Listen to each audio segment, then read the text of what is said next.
Of sphere which are placed octahedrally. तो इसी में हम लोग जानकारी क्या रखेंगे कि आर वॉइस और स्फीयर से जब बात कर रहे हैं तो इसका ऑक्यूपाइजेशन कितना है 0.414 इंटू इसमें कर दिया तो 41.4% इसका वॉइड्स हम लोग कहते हैं। कैरेक्टरिस्टिक्स ऑफ ऑक्टाहेड्रल वॉइड्स पर जब अगर हम लोग बात करें तो साइज ऑफ द वॉइड्स जो है वो काफ़ी छोटा हो जाता है, is much smaller that of the sphere. अगर दूसरी जानकारी लेते हैं तो रेडियस ऑफ द ऑक्टाहेड्रल, अगर हम लोग बात करें रेडियस ऑफ द ऑक्टाहेड्रल पर ऑक्टाहेड्रल वॉइड्स देखते हैं तो ये 41.4% होता है। और अगर इसी में हम लोग बात करें तो थोड़ी सी और जानकारी अगर हम लोग देखा जाए तो कोऑर्डिनेशन नंबर इसका क्या हो जाएगा 6 हो जाएगा। इसी पर अगर हम लोग बात करें in comparison to tetrahedral and octahedral voids तो थोड़ी सी जानकारी हम लोग रखते हैं। अगर यहाँ पर ये टेट्राहेड्रल वॉइड्स हम लोग ध्यान में रख रहे हैं, टेट्राहेड्रल वॉइड्स है और ऑक्टाहेड्रल वॉइड्स को ध्यान में रखते हैं।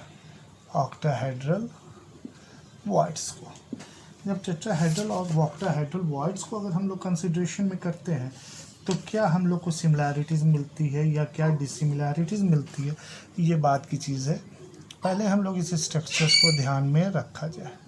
ये हम लोग वॉइड्स मिला इसमें, और इसमें अगर हम लोग वॉइड्स की बात कर रहे हैं तो ये कुछ इस तरह से हम लोग को मिल रहा है।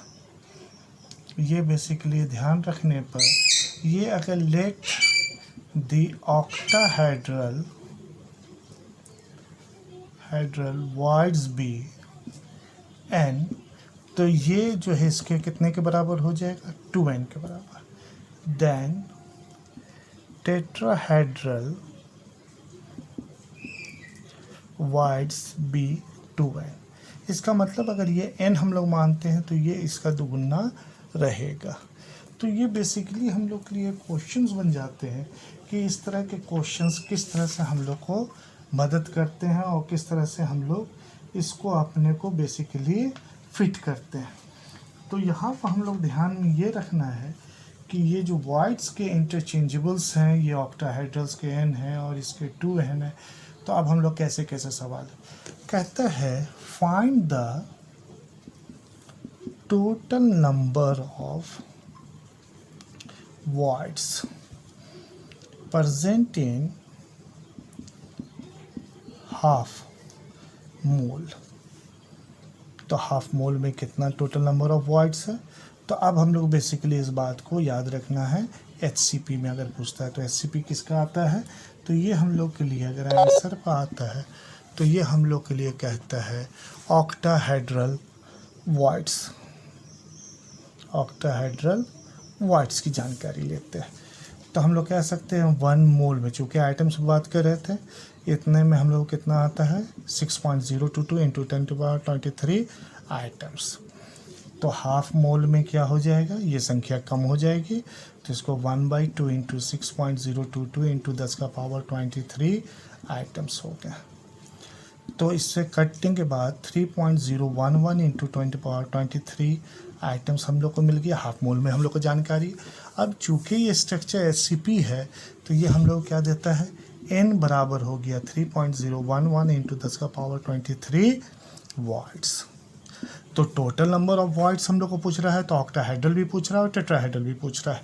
देन टेट्राहेड्रल वॉइड्स पर जब अगर हम लोग बात करें, टेट्राहेड्रल वॉइड्स ये हम लोग के लिए क्या हो जाएगा 2n, तो ये संख्या इसके डबल हो जाएगी। तो 2 इंटू 3.011 इंटू 10⁻23, तो ये हो जाएगा 6.022 इंटू 10⁻23 क्या वॉइड्स।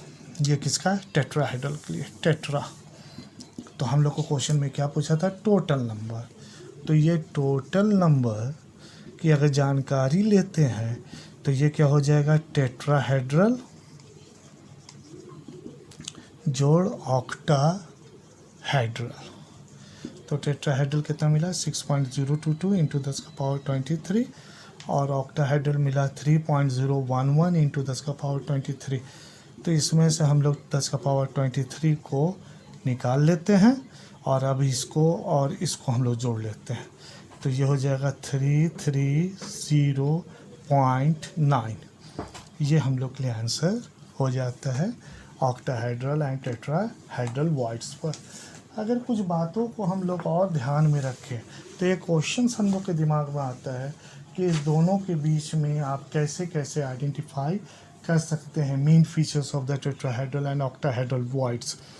तो पहली तो जानकारी हम लोग में लिख सकते हैं कि इसका और आर का जो वैल्यूज़ होता है टेट्राहेड्रल में 0.225 होते हैं और उसमें ऑक्टाहेड्रल में जो होते हैं वो 0.414 होता है। कहता है कि टेट्राहेड्रल में 4 स्फीयर है, ऑक्टाहेड्रल में जो है हम लोग को 6। तो टेट्राहेड्रल्स और ये दोनों के बीच में ईजिली हम लोग कंसिडरेबल कर सकते हैं। और इसमें जो है कि 1 sphere occupies the central position, लेकिन a bunch of 6 sphere is close associated with the octahedral voids. तो ये वॉइड्स की जानकारी हम लोगों ने ले रखा है और इसमें ये बेसिकली हम लोगों ने भी ध्यान रखा है कि किस तरह से अरेंजमेंट जो है, जो n अगर हम लोग ऑक्टाहेड्रल के लिए माने तो 2n हो जाएगा हम लोग के लिए, किसके लिए हो जाएगा, तो टेट्राहेड्रल के लिए हो जाएगा।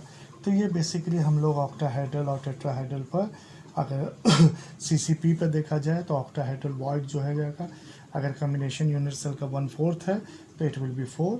इसी तरह से क्वेश्चन का फेरबदल भी होता है।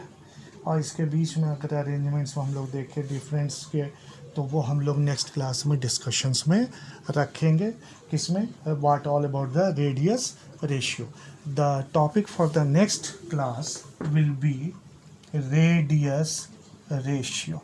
रेडियस रेशियो बहुत इजी और बिहार बोर्ड में 1 नंबर 2 नंबर का बहुत आसानी से पूछ देता है। तो ये होता क्या है, radius of the cation by radius of the anion. तो इसको अगर आप डिफाइन कर दिए तो ये भी टाइप के स्ट्रक्चर्स को हम लोग को ध्यान में रखना है।